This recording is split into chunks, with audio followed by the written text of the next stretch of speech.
Growing up, there were 3 taboos. I was told, don't talk about religion, don't talk about sex, don't talk about politics. Under no circumstances, it gets people all riled up. Religion, I haven't done a very good job about not talking about that. I mean, I'm a medium. Spirituality is my thing. Of course I talk about it all the time, every day. Sex, I don't have to try to be good about that because you open up a magazine, you turn on the TV, you turn on the radio, it's everywhere. That one has become part of our culture. And so then we have politics. This is something I have tried very hard to stay out of.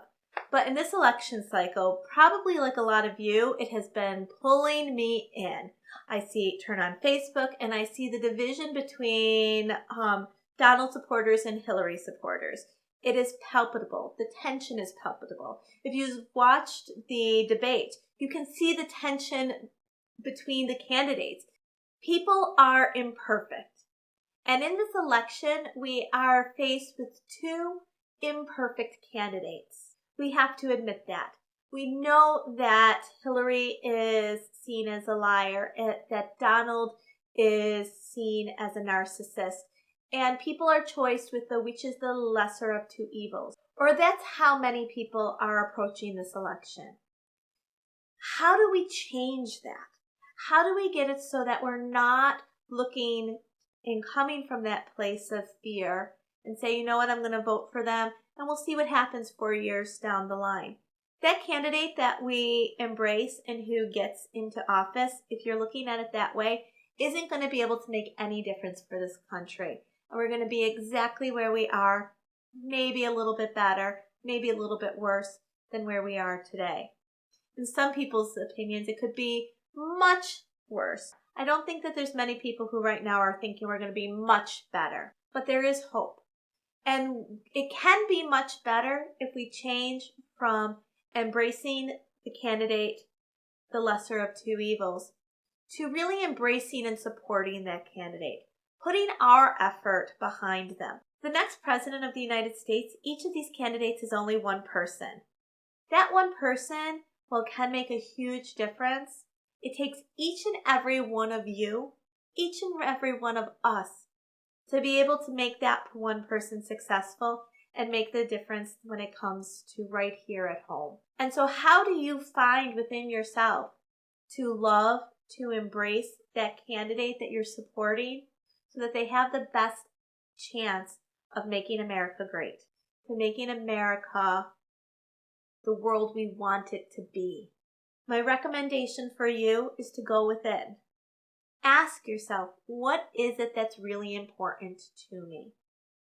What skills does this candidate bring to the table that is going to make my country better, that's going to fix and bring solutions? And if you find yourself saying, well, they're not the other, stop yourself. Look at that other candidate, the one you detest, that brings palpitations and raises the blood pressure. Take a real deep look at that candidate and ask yourself why. Why do I dislike that person so much? Chances are you're going to find out a lot about yourself, because we dislike people because they have a lesson for us to learn. And there's a lesson in all of this. When we come to November 8th, and it's election day, and we hear the final results, I have no doubt we're going to be exactly where we're supposed to. There is some greater scheme, some greater plan to the universe. At least that's what I choose to believe. But you know what? We have that future, that destiny in our hands. That's why we have to look and we have to support these candidates.